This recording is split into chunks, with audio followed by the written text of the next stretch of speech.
Hello everyone, ನಾನು Sujata. Welcome to my channel. ಇವತ್ತು ನಾನು ನಿಮ್ಮ ಜೊತೆ ಒಂದು breakfast recipe or otherwise evening snacks recipe ಅಂತಲೇ ಹೇಳ್ಬೋದು. ಯಾವುದಕ್ಕೆ ಬೇಕಾದ್ರೂ ಸೆಟ್ ಆಗೋವಂಥ ರೆಸಿಪಿ. ಈ ತಿಂಡಿನ ಪುರಿ ಉಪ್ಪಿಟ್ಟು ಆರ್ ಪುರಿ ಉಸ್ಲಿ ಅಥವಾ ಮಂಡಕ್ಕಿ ಉಪ್ಪಿಟ್ಟು ಅಂತ ಏನು ಬೇಕಾದ್ರೂ ಇಡ್ತಾರೆ. ಒಂದೊಂದು ಕಡೆ ಒಂದೊಂದು ಥರ ಇಡ್ತಾರೆ. ಸೊ ಈ ರೆಸಿಪಿನ ಹೇಗೆ ಮಾಡೋದು ಅಂತ ಇವತ್ತು ನಾನು ನಿಮ್ಮ ಜೊತೆ ಶೇರ್ ಮಾಡ್ಕೊತೀನಿ. ತುಂಬ ಸಿಂಪಲ್ ಆಗಿರುತ್ತೆ, ಬಟ್ ತುಂಬ ಯಮ್ಮಿ ಆಗಿರುತ್ತೆ. ಅಂದರೆ ತುಂಬ ಚೆನ್ನಾಗಿರುತ್ತೆ. ಅಂದರೆ ಎಷ್ಟು ತಿಂದರೂ ಹೊಟ್ಟೆ ತುಂಬಿದೆ ಅಂತ ಫೀಲ್ ಆಗೋದೇ ಇಲ್ಲ. ತುಂಬ ಚೆನ್ನಾಗಿರುತ್ತೆ, ಮತ್ತೆ ಮತ್ತೆ ತಿನ್ನಬೇಕು ಅಂತ ಅನಿಸುತ್ತೆ. ಬನ್ನಿ ರೆಸಿಪಿನ ಸ್ಟಾರ್ಟ್ ಮಾಡೋಣ. ಸ್ಟಾರ್ಟ್ ಮಾಡೋಕ್ಕಿಂತ ಮುಂಚೆ ನನ್ನ ವೀಡಿಯೋನ ಫಸ್ಟ್ ಟೈಮ್ ನೋಡ್ತಿರೋರು, ಚಾನಲ್ನ ಸಬ್ಸ್ಕ್ರೈಬ್ ಮಾಡ್ಕೊಂಡಲ್ಲಿ ಇರೋರು ಖಂಡಿತ ಚಾನಲ್ನ ಸಬ್ಸ್ಕ್ರೈಬ್ ಮಾಡ್ಕೊಳ್ಳಿ ಮತ್ತು ಫ್ರೆಂಡ್ಸ್ ಜೊತೆ ಶೇರ್ ಮಾಡ್ಕೊಳ್ಳಿ ಅಂತ ಹೇಳ್ತಾ ಇವತ್ತಿನ ನಾನು ರೆಸಿಪಿ ಸ್ಟಾರ್ಟ್ ಮಾಡ್ತಿದ್ದೀನಿ. ನೋಡಿ, ಇಲ್ಲಿ ನಾನು 2 ಲೀಟ್ರಷ್ಟು ಪುರಿ ತೊಗೊಂಡಿದ್ದೀನಿ. ಸೊ ಯಾವ ಪುರಿನಾದರೂ ಆಯಿತು, ನಿಮ್ಗೆ ಯಾವ್ದು ಅವೈಲೇಬಲ್ ಇರುತ್ತೆ ನಿಮ್ಮ ನಂತರ ಅದನ್ನು ತೊಗೊಂಡ್ಬಿಟ್ಟು ಫಸ್ಟ್ ನೀರಲ್ಲಿ ಚೆನ್ನಾಗಿ ತೊಳೆದುಬಿಟ್ಟು ನೆನೆಸ್ತಿದ್ದೀನಿ. ಇದನ್ನು ಈ ಪುರಿನ ಒಂದು 10 ರಿಂದ 12 ನಿಮಿಷ ನೆನೆಸ್ಬೇಕು. ಅಂದರೆ ಸ್ವಲ್ಪ ತೆಳ್ಳಗಿರೋ ಪುರಿ ಆದರೆ ಬೇಗ ನೆಂದುಬಿಡುತ್ತೆ. ಆದರೆ ಗಟ್ಟಿ ಪುರಿ ಆದರೆ ಒಂದು 15 ನಿಮಿಷ ನೆಂದರೆ ಸಾಕು. ಈಗ ನೋಡಿ, ನಾನಿಲ್ಲಿ 3 ಈರುಳ್ಳಿ ತೊಗೊಂಡಿದ್ದೀನಿ.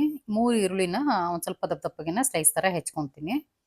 ಮತ್ತು ಮೆಣಸಿನ್ಕಾಯಿನ ಅಷ್ಟೇ ಒಂದು 7 ರಿಂದ 8 ತೊಗೊಂಡಿದ್ದೀನಿ. ಅದನ್ನು ಕೂಡ ಸ್ಲಿಟ್ ಮಾಡ್ಕೊತೀನಿ. ನೋಡಿ, ನಿಮಗೆ ಖಾರಕ್ಕೆ ಎಷ್ಟು ಬೇಕೋ ಅಷ್ಟು ತೊಗೊಂಡ್ಬಿಟ್ಟು ಮೆಣಸಿನ್ಕಾಯಿನ ಯೂಸ್ ಮಾಡ್ಕೊಳ್ಳಿ. ಹಸಿ ಮೆಣಸಿನ್ಕಾಯಿ ಯೂಸ್ ಮಾಡ್ತಿದ್ದೀನಿ ನಾನಿಲ್ಲಿ. ನೀವು ಬೇಕಾದ್ರೆ ಹಸಿ ಮೆಣಸಿನ್ಕಾಯಿ ಯೂಸ್ ಮಾಡಿಲ್ಲ ಅಂದರೆ ಒಣ ಮೆಣಸಿನ್ಕಾಯಿ ಕೂಡ ಹಾಕೋಬೋದು. ತಿಂಡಿನ ತುಂಬ ಸಿಂಪಲ್ಲಾಗಿ ಮತ್ತು ಒಂದು 10 ನಿಮಿಷದಲ್ಲಿ ಮಾಡಿ ಮುಗಿಸ್ಬೋದು. ಅಂದರೆ ತುಂಬ ಅರ್ಜೆಂಟ್ ಇದ್ರು ಅಂತೂ ಪಟ್ ಅಂತಲೇ ಮಾಡ್ಕೊಂಬಿಡ್ಬೋದು ಇದನ್ನು. ಅಂದರೆ ತುಂಬಾ ಚೆನ್ನಾಗೂ ಇರುತ್ತೆ.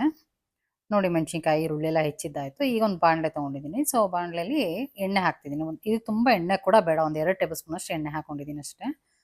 ಅದಕ್ಕೆ ಒಂದು ಅರ್ಧ ಸ್ಪೂನಷ್ಟು ಸಾಸಿವೆ ಹಾಕಿದ್ದೀನಿ. ಸಾಸಿವೆ ಸಿಡಿದ್ಮೇಲೆ ಇದಕ್ಕೆ ನೀವು ಬೇಕಂದರೆ ಜೀರಿಗೆ ಆ್ಯಡ್ ಮಾಡ್ಕೋಬೋದು. ನಾನು ಜೀರಿಗೆ ಆ್ಯಡ್ ಮಾಡ್ತಿಲ್ಲ, ಬಟ್ 1 ಟೇಬಲ್ ಸ್ಪೂನಷ್ಟು ಕಡಲೆಬೇಳೆ ಹಾಕಿದ್ದೀನಿ. ಸೊ ಕಡಲೆಬೇಳೆ ಸ್ವಲ್ಪ ಕೆಂಪಾದ್ಮೇಲೆ ಇದಕ್ಕೆ 5 ರಿಂದ 6 ಎಸಳು ಬೆಳ್ಳುಳ್ಳಿ ಹಾಕಿದ್ದೀನಿ. ಸ್ವಲ್ಪ ಜಜ್ಜಿಬಿಟ್ಟು ಹಾಕಿದ್ದೀನಿ. ಮತ್ತು ಸ್ವಲ್ಪ ಕರಿಬೇವಿನ ಸೊಪ್ಪು ಹಾಕಿದ್ದೀನಿ.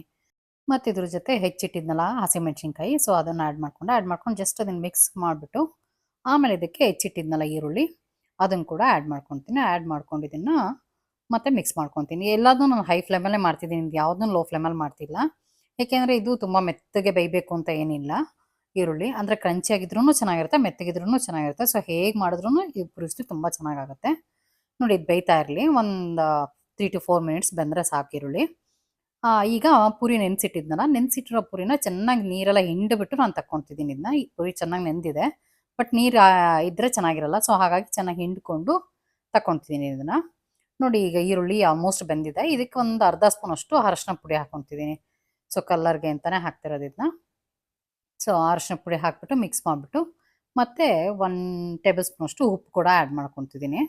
ನಾವು ಒಣ ಪುರಿನಲ್ಲಿ ಏನಾದರೂ ಮಾಡಬೇಕಾದ್ರೆ ಉಪ್ಪು ಸ್ವಲ್ಪ ಕಮ್ಮಿನೇ ಹಾಕ್ಕೊತೀವಿ. ಯಾಕೆಂದರೆ ಅದರಲ್ಲಿ ಉಪ್ಪಿನ ಕಂಟೆಂಟ್ ಆಲ್ರೆಡಿ ಇರುತ್ತೆ. ಬಟ್ ಇದು ತೊಳೆದಿರೋದ್ರಿಂದ ಸೊ ಅದರಲ್ಲೇನು ಉಪ್ಪಿರಲ್ಲ. ಹಾಗಾಗಿ 1 ಟೇಬಲ್ ಸ್ಪೂನ್ ಪೂರ್ತಿಯಾಗಿ ಆ್ಯಡ್ ಮಾಡಿದ್ದೀನಿ. ನೋಡಿ, ಉಪ್ಪು ಆ್ಯಡ್ ಮಾಡಿಬಿಟ್ಟು ಮಿಕ್ಸ್ ಮಾಡಾದಮೇಲೆ ಈಗ ಪುರಿ ನೆನೆಸಿದ್ದು ತೆಗ್ದಿಟ್ಟಿದ್ನಲ್ಲ, ಸೊ ಅದನ್ನು ಕೂಡ ಆ್ಯಡ್ ಮಾಡ್ಕೊತೀನಿ. ಆ್ಯಡ್ ಮಾಡಿಕೊಂಡು ಎಲ್ಲ ನೀಟಾಗಿ ಮಿಕ್ಸ್ ಮಾಡ್ಕೊಳ್ಳೋಣ. ಹೇಳಿದ್ನಲ್ಲ, ಈ ತಿಂಡಿ ಅಂದರೆ ತುಂಬ ಸಿಂಪಲ್ಲಾಗಿರುತ್ತೆ ಮತ್ತು ಪ್ರಿಪ್ರೇಷನ್ಸು ತುಂಬ ಕಮ್ಮಿ. ಬಟ್ ಟೇಸ್ಟ್ ವೈಸ್ ತುಂಬ ಚೆನ್ನಾಗಿರುತ್ತೆ ಮತ್ತು ತುಂಬ ಬೇಗ ಆಗೋಗುತ್ತೆ. ನಿಮ್ಗೇನಾದ್ರು ಅರ್ಜೆಂಟ್ ಅಂತ ಅಂದರೆ ಪಟ್ ಅಂತ ಮಾಡಿ ಕೊಡ್ಬೋದಾದಂಥ ತಿಂಡಿ ಇದು. ಇದಕ್ಕೆ ನೋಡಿ, 1 ಕಪ್ಪಷ್ಟು ತುರಿದಿರೋ ಕಾಯಿ ಹಾಕಿದ್ದೀನಿ ನಾನು. ಅಂದರೆ ಫ್ರೆಶ್ಶಾಗಿ ತುರ್ಕೊಂಡಿದ್ದೆ ಕಾಯಿನ. ಮತ್ತು ಒಂದು ಸ್ವಲ್ಪ ಹೆಚ್ಚಿರೋ ಕೊತ್ತಂಬರಿ ಸೊಪ್ಪು ಹಾಕಿದ್ದೀನಿ. ಮತ್ತು 1 ಹೋಳು ನಿಂಬೆಹಣ್ಣು ಕೂಡ ಹಿಂಡ್ಕೊತಿದ್ದೀನಿ ಇದಕ್ಕೆ. ನೋಡಿ, ನಿಮಗೆ ಟೇಸ್ಟಿಗೆ ಎಷ್ಟು ಬೇಕೋ ಅಷ್ಟು ಹಾಕ್ಕೊಳ್ಳಿ, ಬೇಕಾದ್ರೆ ನಿಂಬೆಹಣ್ಣು ಉಪ್ಪು ಎಲ್ಲ ನೋಡಿ. ಈಗ ಇದನ್ನು ಚೆನ್ನಾಗಿ ಮಿಕ್ಸ್ ಮಾಡೋಣ. ಅಂದರೆ ಕಾಯಿ ಕೊತ್ತಂಬರಿ ಎಲ್ಲ ಹಾಕಿದ್ಮೇಲೆ ಮತ್ತೆ ಇದನ್ನೇ ತುಂಬ ಬಿಸಿ ಮಾಡಬೇಕು ಅಂತ ಏನಿಲ್ಲ. ಜಸ್ಟ್ ಅಂದರೆ ಬೆಚ್ಚಗಾದರೆ ಸಾಕು, ಮತ್ತೇನು ಬೇಯಿಸೋದೇನಿರಲ್ಲ. ಅಂದ್ರೆ ಆ ಕಾಯಿ ಎಲ್ಲ ಲಾಸ್ಟಲ್ಲಿ ಹಾಕಿದ್ರೇ ಕಾಯಿ ಫ್ಲೇವರ್ ಕೂಡ ಸಿಗ್ತಾ ಇರುತ್ತೆ ಪುರಿ ಅಂದರೆ ತಿಂಡಿ ತಿನ್ಬೇಕಾದ್ರೆ. ಸೊ ಹಾಗಾಗಿ ತುಂಬ ಚೆನ್ನಾಗಿರುತ್ತೆ.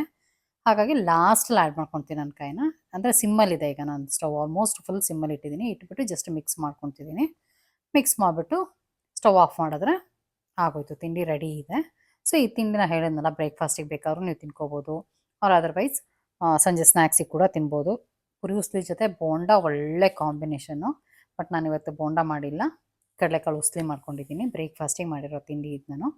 ಸೊ ನೀವು ರೆಸಿಪಿನ ನೀವು ಟ್ರೈ ಮಾಡಿ ಮತ್ತು ಹೇಗೆ ಬಂತು ಅಂತ ನಂಗೆ ಕಾಮೆಂಟ್ ಮಾಡಿ. ರೆಸಿಪಿ ಇಷ್ಟ ಆಗಿದ್ದರೆ ವಿಡಿಯೋನ ಲೈಕ್ ಮಾಡಿ. Thanks for watching this video. Take care, bye.